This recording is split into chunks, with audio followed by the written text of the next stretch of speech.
اللہ تعالیٰ فرماتے ہیں وقال الذین کفروا للذین آمنوا، کافر لوگ ایمان والوں کے بارے میں کہتے ہیں لو کان خیرا ما سبقونا الیہ. یہ آیت رٹا لگا کے یاد کر لو، بہت سارے مسائل اس آیت سے حل ہو جاتے ہیں. وہ کہتے تھے لو کان خیرا، اگر یہ اسلام کوئی خیر کی چیز ہوتی، ما سبقونا الیہ، تو یہ جو ایمان لائے ہیں نا لوگ، یہ ہم سے پہل نہ کرتے. کیا مطلب؟ ایمان جو لائے تھا ان کو کیا کہا جاتا تھا؟ صحابہ. وہی تھے نا صحابہ. صحابہ جو ایمان لائے تھے، جن میں حضرت ابو ہریرہ، عبداللہ بن مسعود، سیدنا ابو بکر، سیدنا عمر، حضرت عثمان، حضرت علی، عبد الرحمن ابن عوف، بہت سارے صحابہ تھے. انس ابن مالک، جو مشہور صحابہ ہیں، حضرت ابو دردہ. مشرکین کو اپنے دولت پہ، اپنی سرداری پہ اور اپنی ذہانت پہ بہت زیادہ ناز تھا کہ ہم ذہین لوگ ہیں، ہم قوم کے بڑے لوگ ہیں، اور ایمان لانے والے ابن مسعود جیسے، ابو ہریرہ جیسے غریب اور مسکین. تو وہ تکبر میں کہا کرتے تھے کہ اگر اسلام کوئی خیر کی چیز ہوتا تو یہ غریب غربا قسم کے لوگ تھوڑی پہل کرتے. خیر کی طرف جو مائنڈ جاتا ہے وہ کس کا پہلے جائے گا؟ ہمارا مائنڈ. یہ لوگ گئے ہیں، اس کا مطلب یہ کوئی خیر کی چیز. جملہ مکمل کیا کریں بھائی جان، یہ کوئی خیر کی چیز نہیں ہے. آپ کیا مشرکین کے اس نظریے سے متفق ہو؟ بولو. 100% نہیں. ہم الٹا کرتے ہیں اس جملے کو جو مشرکین نے کہا تھا. ہم کہتے ہیں لو کان خیرن، کوئی اگر خیر کی چیز ہوگی، سبق لسبقونا، لام تاکید کا ہے. وہ کہتے تھے ما سبقو، وہ ہم پہ سبقت نہیں کریں گے. ما کا معنی نہیں. ہم کہتے ہیں لسبقونا الیہ، وہ یقیناً ہم پہ پہل کریں گے.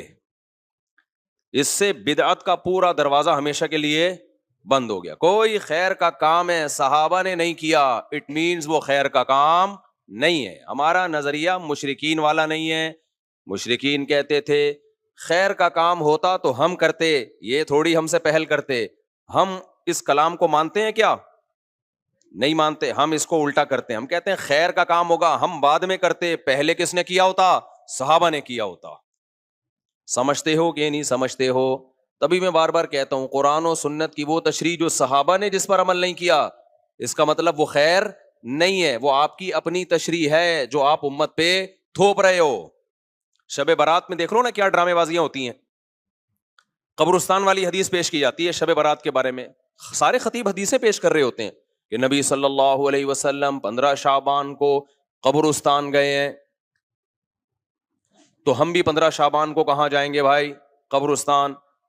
ہم کہتے ہیں حدیث ضعیف ہے، کہتے ہیں نہیں بھائی تمہیں تو جو حدیث تمہارے خلاف جائے وہ ضعیف ہو جاتی ہے. لو بھیا. تو آخری جواب کیا ہوگا؟ ارے صحابہ سے دکھا دو کون اس رات قبرستان گیا ہے. کیوں؟ اگر شب برات کو 15 شعبان کو قبرستان جانا خیر کا کام ہوتا تو ابو بکر گئے ہوتے کہ نہیں ہوتے؟ عمر گئے ہوتے کہ نہیں ہوتے؟ عثمان گئے ہوتے؟ علی گئے ہوتے؟ ابن مسعود گئے ہوتے؟ ابو ہریرہ گئے ہوتے؟ جابر بن عبداللہ گئے ہوتے؟ معاذ بن جبل گئے ہوتے؟ سیدہ عائشہ گئی ہوتی؟ سیدہ زینب گئی ہوتی؟ یہاں تو جینٹس بھی جا رہے ہیں اور لیڈیز بھی جا رہی ہیں، اور جتھوں کی شکل میں جا رہے ہیں. اس لیے میرے بھائی یہ بدعت والا کام کیا کرو؟ بولو نا، چھوڑ دو.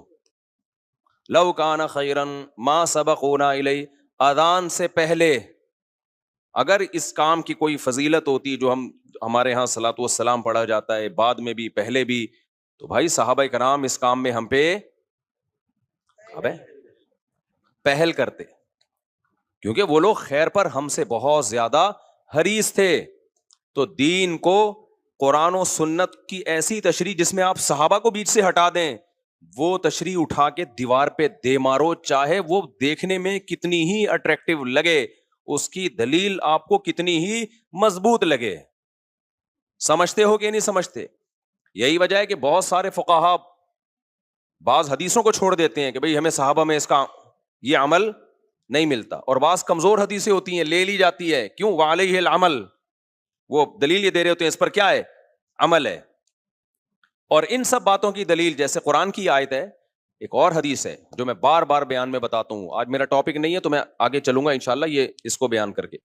وہ یہ کہ جب نبی صلی اللہ علیہ وسلم نے فرمایا نا امت میں 73 فرقے ہوں گے، کلہم فی النار، سب کے سب جہنم میں سوائے ایک کے. اس حدیث کو اس پہ تو پیش کیا جاتا ہے کہ فرقہ واریت غلط ہے, فرقے نہیں ہونے چاہیے, لیکن جتنے لوگ یہ حدیث پیش کر رہے ہوتے ہیں آدھی بات کرتے ہیں اور آدھی پی جاتے ہیں. یقیناً اس حدیث سے پتہ چلتا ہے صرف ایک جنتی, باقی سارے کہاں؟ بولو نا, جہنم. واقعی فرقے غلط ہیں, فرقے نہیں ہونے چاہیے, لیکن پوری بات تو پوچھو بھائی, سارے فرقے جہنمی ہیں, سارے جہنم میں. نبی نے فرمایا ایک ان میں سے کیا ہوگا؟ بولو نا, وہ جنت میں ہوگا, وہ بھی تو فرقہ ہی ہوگا, وہ بھی تو ایک کانسیپٹ ہی ہوگا, وہ بھی تو ایک نظریہ ہی ہوگا. اگلا سوال صحابہ نے پوچھا, یا رسول اللہ کون سا فرقہ جنت میں جائے گا؟ یعنی کلہم فی النار, سارے جہنم میں, تو ایک جو جنت میں ہوگا وہ کون سا ہوگا؟ تو نبی نے جو علامت بتائی ہے اس کو خوب غور سے سنو, بار بار بتاتا ہوں. نبی یہ نہیں فرمایا کہ جو قرآن پہ چلے گا, کیونکہ ہر فرقہ اپنی نسبت کس کی طرف کرتا ہے؟ بھائی ہم تو قرآن کو تو سب مانتے ہیں, کیونکہ وہ مسلمانوں کے اندر فرقے ہوں گے نا, اسلام کی طرف نسبت کریں گے اپنی, تو قرآن تو بیسک ہے نا. کوئی فرقہ ایسا ہو سکتا ہے کہ میں مسلمانوں کا ایک فرقہ ہوں اور میں برحق ہوں؟ کیا بھائی ہے, تو دلائل کہاں سے لیتا ہے؟ میں تورات سے دلائل لیتا ہوں. میں جب ریفرنس دوں گا تورات اور انجیل کے دوں گا, تو لوگ کہیں گے یار تو جڑ سے ہی ختم ہو گیا. اس لیے قرآن کے نام پہ تو ہر شخص کوئی صحیح تشریح کرتا ہے اور قرآن کے نام کا کوئی منجن بیچتا ہے. اس لیے نبی نے یہاں قرآن کا نام نہیں لیا. یقیناً قرآن پہ چلنا ہی والا ہی برحق ہوگا, لیکن یہاں نبی تو بتا رہے ہیں نا کہ ان 73 میں ٹھیک کون سا ہوگا, تو اس کی سلیکشن کا آسان طریقہ بتایا جائے. اگر آپ بتا دیتے جو قرآن پہ چلے گا, تو ہر شخص دعویٰ کیا کر رہا ہے؟ قرآن. پروفیسر غامدی صاحب بھی کہتے ہیں میں قرآن کو مانتا ہوں. وہ حضرت عیسیٰ کی موت کے دلائل بھی قرآن سے دے رہے ہوتے ہیں, حالانکہ قرآن سے ان کی موت کے دلائل, لیکن باتوں کو گھما دیا. پبلک کو تو نہیں قرآن کی سنت کا زیادہ پتا ہوتا. تو نبی نے کیا فرمایا؟ یہ بھی نہیں فرمایا کہ جو حدیث پہ چلے گا, اس لیے کہ بہت سے لوگ اپنی نسبت کہاں کر دیتے ہیں؟ حدیث کی طرف. لیکن حدیث کی وہ ایسی تشریح کر رہے ہوتے ہیں جو صحابہ سے ثابت نہیں ہوتی. اس لیے پوری بات نبی نے فرمائی, ما انا علیہ و اصحابی, جس پر میں ہوں اور میرے صحابہ. میں کا کیا مطلب؟ قرآن پہ تو چلنا ہے, لیکن قرآن پہ اس طرح سے چلنا ہے جیسے میں چلا. قرآن کی کوئی ایسی تفسیر مارکیٹ میں نہ لے آنا جو میرے زمانے میں نہ ملتی ہو, جس پر میرا عمل نہ ہو, اور میرے عمل کی ایسی تفسیر نہ لے آنا جو صحابہ سے ثابت نہ ہو. تبھی تو میں بار بار جو چیلنج کرتا ہوں نا, 3 طلاق ایک نہیں ہوتی, اس پہ بہت سارے اب میرے خلاف کلپ آنے لگے. ابے کسی ایک صحابی سے دکھا دو نا یار جس نے 3 طلاقوں کو ایک کہا ہو, دکھا دو نا آپ. اور حدیث کی کتابوں میں 3 کو 3 کہنے کے فتوے بھرے ہوئے ہیں, اس کا کوئی جواب نہیں دیتا. گھماتے رہتے ہیں ایکچولی یوں کر کے. چھوڑو تم قرآن و سنت کو, تم یہ بتاؤ قرآن و سنت کی وہ تشریح معتبر ہے جو صحابہ کی تھی, یا تمہاری اپنی معتبر ہے؟ تو خیر یہ تو بیچ میں ضمناً ایک مسئلہ آ گیا, لیکن یہ پورا اصول ہے, یاد رکھو. آپ صحابہ کو بیچ سے نکال کے اگر ڈائریکٹ قرآن و سنت پہ چلنے کی کوشش کرو گے, لیبل قرآن و سنت کا ہوگا, لیکن وہ قرآن و سنت کی آپ کی ذاتی تشریح ہوگی جو آپ اٹھا کے امت پہ تھوپ رہے ہوگے. سمجھتے ہو کہ نہیں سمجھتے؟ اور صحابہ کا کسی مسئلے پہ اجماع ہو جائے وہ تو پھر انف, کیونکہ نبی صلی اللہ علیہ وسلم کی صحیح حدیث ہے, سب اس کو مانتے ہیں, لا تجتمع امتی علی ضلالہ, میری امت کبھی گمراہی پہ جمع نہیں ہو سکتی, کسی بھی دور میں نہیں ہو سکتی. یہ کسی زمانے کے ساتھ خاص نہیں ہے, کوئی بھی دور آ گیا نا امت کسی ایک مسئلے پر ہو گئی, اب حق اس میں منحصر ہے. کیونکہ اگر ہم مان لیں کہ یہ غلط مسئلے پر جمع ہو گئی تو اس کا مطلب امت گمراہ ہے, پوری امت گمراہ, جبکہ پوری امت گمراہ نہیں ہو سکتی. تو اجماع میں سب سے پہلے درجے کا اجماع کس کا ہے؟ صحابہ کا, پھر بعد والے لوگوں کا, پھر بعد والے لوگوں کا. اور اجماع کی بھی 2 قسمیں یاد رکھو. ایک اجماع تو وہ کہ بہت سارے صحابہ سے ایک عمل تواتر کے ساتھ, ایک یہ ہے جس کو اجماع سکوتی کہتے ہیں. صحابہ نے کسی نے بھرے مجمع میں ایک عمل کیا اور کسی نے ان پر اعتراض نہیں کیا, یہ بھی اجماع ہے. تو یہ چند اصول اچھی طرح سے سمجھا. اور یہ آیت یاد رہے گی نا, لو کان خیرا ما سبقونا الیہ. مشرکین کہتے تھے کہ اگر اسلام خیر کا کام ہوتا تو صحابہ ہم سے پہل نہ کرتے. ہم کیا کہتے ہیں بھائی, کوئی بھی خیر کا کام ہوگا تو ہم سے پہلے صحابہ نے کیا ہوگا. تبھی ہم کہتے ہیں بھائی مردوں کے ایصال ثواب کے لیے اجتماعی قرآن خوانیاں مت کیا کرو, حضرت ابو بکر کا انتقال ہوا, کبھی دیکھا حضرت عمر نے تمبو لگایا, دیگیں پکائیں اور سارے صحابہ کو بلایا, چل بھائی تو پہلا پارا, تو دوسرا پالا, تو تیسرا پارا. کبھی دیکھا آپ نے کسی نے؟ کوئی ضعیف روایت ہے اس بارے میں؟ کوئی دیگوں کے ڈھکن کہیں نہیں ملا ہوگا نا آپ کو, یا اس زمانے میں دیگیں نہیں ہوتی تو کچھ تو ہوتا تھا نا, کسی میں تو کچھ پکتا ہوگا. حضرت علی کی شہادت ہوئی, سیدنا عثمان کی شہادت ہوئی, کوئی برسی ہوئی؟ بولو نا کیا ہو گیا بھائی جان, چپ کیوں بیٹھے ہو؟ کوئی برسی ہمیں ملتی ہے صحابہ کے دور میں کہ فلانے کی حضرت عمر کی برسی منائی ہو, یا حضرت عثمان کی منائی ہو, یا کسی نے کسی کی ابا کی منائی ہو, اماں کی منائی ہو. یادگار کے لیے تصویریں رکھنا بزرگوں کی گھر میں. آج لوگوں نے اپنے پیر صاحب کی تصویر لٹکائی بھی ہوتی ہے. سب سے بڑے پیر تو محمد صلی اللہ علیہ وسلم تھے, اور تصویر سازی کا فن اس وقت عروج پر تھا. اس کے باوجود ہمیں نبی کی کوئی تصویر صحابہ سے نہیں ملتی. اس سے پتہ چلتا ہے عقیدت کے لیے گھروں میں تصویر لٹکانا حرام اور ناجائز ہے. نبی نے صحابہ کی ایسی ٹریننگ کی تھی تصویر کے بارے میں, ایسی تربیت کی تھی کہ نبی سے بے پناہ محبت کے باوجود بھی کسی صحابی نے یہ جرات نہیں کی. یہ جتنی تصویریں آتی ہیں نا مسلم ہیروز کی, فرضی ہوتی ہیں, مسلمان کبھی نہیں تصویر بناتے تھے.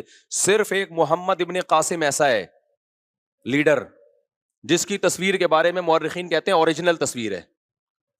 داڑھی اس کی پوری تھی, لیکن اگر تصویر میں داڑھی کم آ رہی ہے تو غلط ہے. وہ کیوں ہے؟ اس کی وجہ ہم نے کتابوں میں پڑھی ہے. وجہ یہ ہے کہ محمد ابن قاسم جب ہندوستان سندھ کے راستے سے آیا نا, یہاں تو ہندو رہتے تھے, تو اس نے یہاں اتنا انصاف دیا لوگوں کو, اور لوگوں کے ساتھ ایسا اچھا سلوک کیا محمد بن قاسم نے, کیونکہ مسلم فاتح بن کے آیا تھا. یہاں پہلے ہندوؤں کے کوئی بہت ظالم قسم کے لوگ ہوتے تھے, تو ہندوؤں کو اس سے عقیدت ہو گئی, اور ہندوؤں کو جس سے عقیدت ہو نا اس کو بھگوان بنا لیتے ہیں. وہ یہ ہمیشہ سے چلا آ رہا ہے. تو جب محمد بن قاسم واپس گیا ہے نا, ہندوؤں نے اس کی تصویریں بنا کے پوجنا شروع کر دیا اس کو. اس وجہ سے ہندوستان کی تاریخ میں کس کی تصویریں باقی رہ گئیں؟ محمد بن قاسم کی.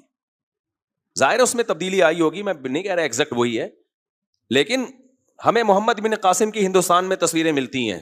وجہ اس کی ہے کہ ہندوؤں کے ساتھ اس نے اتنا اچھا سلوک کیا, اتنا اچھا سلوک کیا. یہ تو اب تاریخ کو نا مسخ کیا جا رہا ہے ایک پروپیگنڈے کے تحت. محمد بن قاسم کو ڈاکو بنا کے پیش کیا جا رہا ہے, اور اس کو ظالم بنا کے پیش کیا جا رہا ہے. اب تاریخ کیا ہو رہی ہے؟ مسخ, چینج, تاکہ جو مسلم ہیروز تھے جن کے دنیا میں بڑے کارنامے, اور اس میں ہمارے کچھ مسلم اسکالر بھی ہیں جو لیبل اسلام کا لگاتے ہیں, کام سارا وہی کر رہے ہیں جو سیکولر لوگوں کا کام ہے. سمجھتے ہو کہ نہیں سمجھتے ہو؟ تو اس سے بھی پتہ چلتا ہے بھائی, گھروں میں بزرگوں کی باپ دادا کی تصویریں بولو مت لگائے کرو. اس سے بھی ہمیں پتہ چلتا ہے کہ اگر میرے بھائی 12 ربیع الاول منانا, میں اسی اسٹائل میں کہوں گا نا جس اسٹائل میں تقریریں ہوتی ہیں 12 ربیع الاول, اگر 12 ربیع الاول کا حلوے مانڈے, اور اس میں جو کچھ ہو رہا ہے یہی ہو رہا ہے نا, ناچ رہے ہیں, گا رہے ہیں, اور حلوے مانڈے بانٹ رہے ہیں, اگر یہ خیر کا کام ہوتا تو صحابہ نے ہم سے پہلے کیا ہوتا. پوری اسلامی تاریخ اٹھا کے دیکھ لو, صحابہ, تابعین, تبع تابعین, چاروں ائمہ, مجتہدین, امام بخاری, امام مسلم, امام ابو داؤد, جتنے محدثین فقہا گزرے ہیں, کہیں بھی ہمیں اس کا 12 ربیع الاول ان کی زندگی میں آیا اور کچھ بھی انہوں نے کیا ہو اس کا بھی ثبوت نہیں ملتا. کچھ بھی نہیں. ان کی زندگی میں جو حیثیت 11 تاریخ کی تھی وہی کیسی تھی؟ وہی 12 کی تھی, اور وہی 13 کی تھی.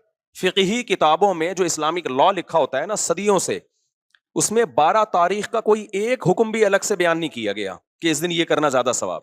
حتیٰ کہ اس دن درود شریف کثرت سے پڑھنا بھی زیادہ ثواب نہیں ہے, عام دنوں کے جیسے ثواب ہے. جمعے کے بارے میں آتا ہے حدیث میں کہ درود شریف پڑھنے کا ثواب, صحیح حدیث صحیح ہے. ابے جمعے کے بارے میں آتا ہے کہ درود شریف پڑھنے کا ثواب جمعے کے دن عام دنوں سے زیادہ, جبکہ نبی کی پیدائش کا دن جمعہ تھا یا پیر تھا؟ پیر. لیکن ثواب کس دن زیادہ رکھا؟ جمعے کا. اسی وجہ سے ہم نے بہت سارے علماء کو دیکھا ہے جمعے کے دن عصر سے مغرب تک درود ہی پڑھتے ہیں, وہ درود شریف پڑھتے ہیں وہ, یا اور کسی بھی ٹائم پہ درود شریف کی کثرت کرتے ہیں. تو حالانکہ پیدائش کس دن ہوئی ہے نبی کی؟ پیر کے دن ہوئی ہے. پیر کے دن آپ نے نہیں فرمایا کہ درود شریف کا ثواب زیادہ ملتا ہے. تو میرے بھائی اپنے آپ کو پابند کرو قرآن و سنت کی وہ تشریح جو صحابہ. تو 12 ربیع الاول کے حلوے مانڈے ہمیں کہیں بھی نہیں ملتے, اور نہ یہ عرس قوالی. صحابہ کے دور کے کسی مشہور قوال کا نام تو بتاؤ ہے بھائی, کوئی صحابہ کے دور میں کوئی بہت مشہور قوال ہوں جن کی قوالی سننے کے لیے صحابہ کرام جایا کرتے. کوئی عرس ہوا صحابی کے دور میں؟ ہے بھائی کوئی اور سو رہا ہو کہ جی، یا آج کل نا وہ بھی آ رہا ہے انٹرنیٹ پہ بڑی چیزیں آ رہی ہوتی ہیں، وجد آ رہا ہے، اچھل رہے ہیں دائیں بائیں، کوئی ایک دم ہوا تو کوئی صحابہ کے دور میں کسی کو وجد آیا کہ جی وہ قوالی چل رہی ہو دھمال ہوا اور وہ حضرت عمر تو رکھ کے تھپڑ لگاتے اگر کسی کو ہوتا نا ایسے کہ انسان کا بچہ بن کے بیٹھ جائے، کیا کر رہے تو یہاں پہ کیا ڈرامہ لگایا ہوا ہے یار، یہ کیا پن لگا کے رکھا ہوا ہے وہی کلپ چلا دو اس کے ساتھ، جب بھی کوئی ایسی قوالی میں اچھل کود کر رہا ہو نا تو لندن والے کا وہ کلپ لگا دو، کیا پن لگا کے رکھا، وہ پورا جملہ مسجد کی وجہ سے میں نہیں کہہ پا رہا، کیا پن لگا کے رکھا ہوا ہے وہ چلا دیا کرو ساتھ میں. تو یہ عرس ہو گئے قبروں پہ، قوالیاں ہو گئیں، دھمال ہو گئے، اور یہ جو ٹوپی ڈرامے ہو رہے ہیں اور بیچارے بن سج کے شب برات کو قبرستان جا رہے ہوتے ہیں. چھوڑ دو میرے بھائی یہ کام، قبرستان جب تمہیں پٹے پہ ڈال کے لے کے جائیں گے نا وہی ٹھیک ہے، اس سے پہلے جانا ہے دن میں جاؤ، قبرستان رات کو جانے کی کا موقع نہیں ہے، دن میں جاؤ اور تنہائی میں جاؤ. نبی صلی اللہ علیہ وسلم نے فرمایا فزورها فانها تذکر الاخرہ، قبرستان جایا کرو اس سے آخرت کی یاد تازہ ہوتی ہے. وہاں جا کے کیا کرنا ہے؟ مرحوم جتنے ہیں ان کے لیے دعا کرنی ہے. سب سے پہلے تو ان کو سلام کرنا ہے، السلام علیکم یا اہل القبور، اے قبر والو تم پر سلامتی ہو. اس کا مطلب یہ نہیں کہ وہ قبر والے سن رہے ہوتے ہیں، وہ تو اللہ پہنچا دیتا ان کو سلام. تو یا اہل القبور یہ اختلافی مسئلہ ہے، اس میں پھڈے میں نہ پڑ جانا.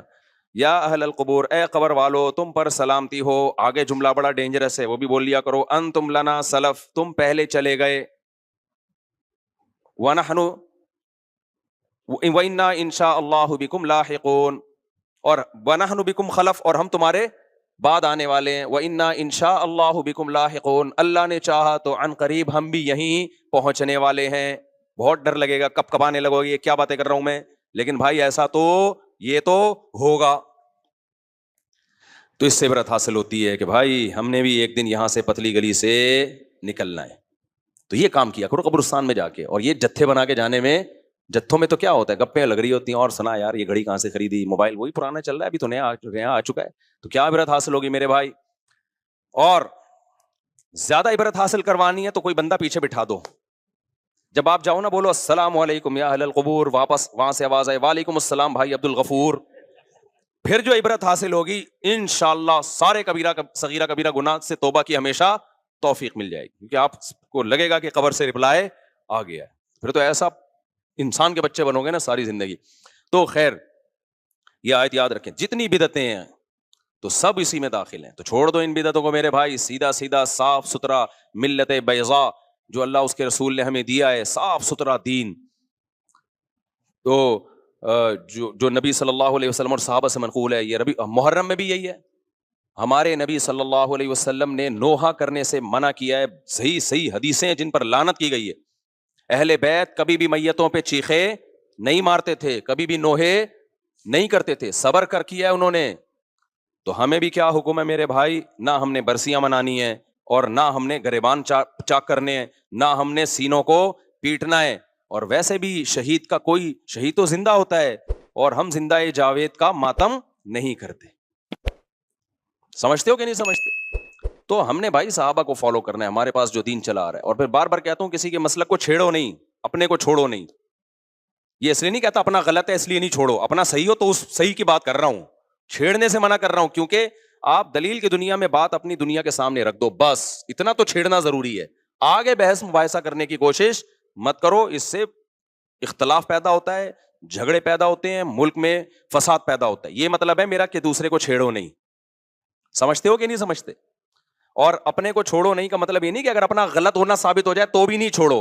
تو اپنے سے میری مراد ہمارا اپنا جس کو ہم صحیح سمجھتے ہیں، اس کے بارے میں ہم کہہ رہے ہیں. میری ہر چیز کو لوگ غلط لے کے جاتے ہیں کہ اچھا تمہارا مسئلہ غلط ہو تو بھی نہیں چھوڑو، غلط ہونا ثابت ہو جائے گا 2 منٹ میں چھوڑ دیں گے انشاءاللہ. ثابت تک کرو میرے بھائی، تمہارے کہنے سے تھوڑی ثابت ہوگا. کیونکہ ہمیں فخر ہے کہ ہم ائمہ اربعہ کو فالو کرتے ہیں، چاروں اماموں کو مانتے ہیں برحق.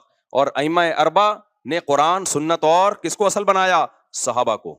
وہ قرآن و سنت کی وہ تشریحات نہیں کرتے جو صحابہ سے ثابت نہ ہو.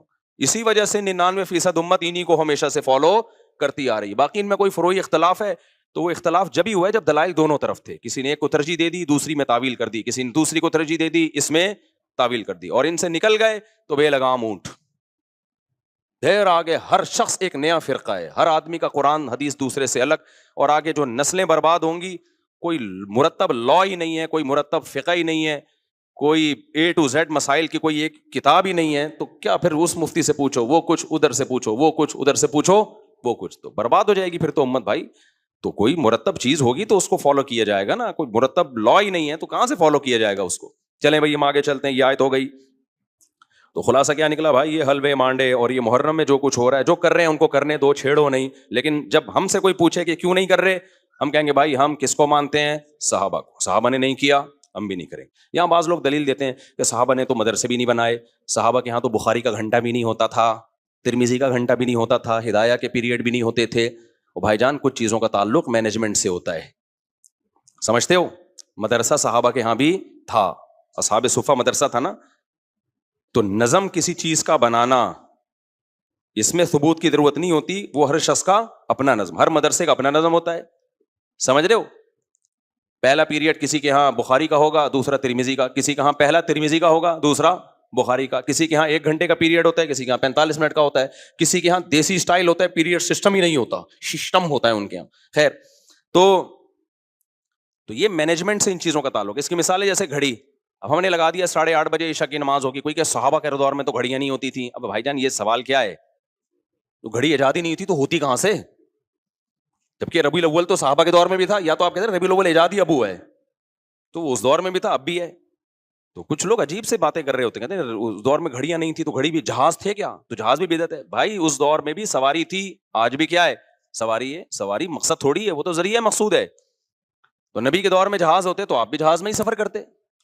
تو بدعت کا مطلب کسی چیز کو دین سمجھ کے کیا جائے.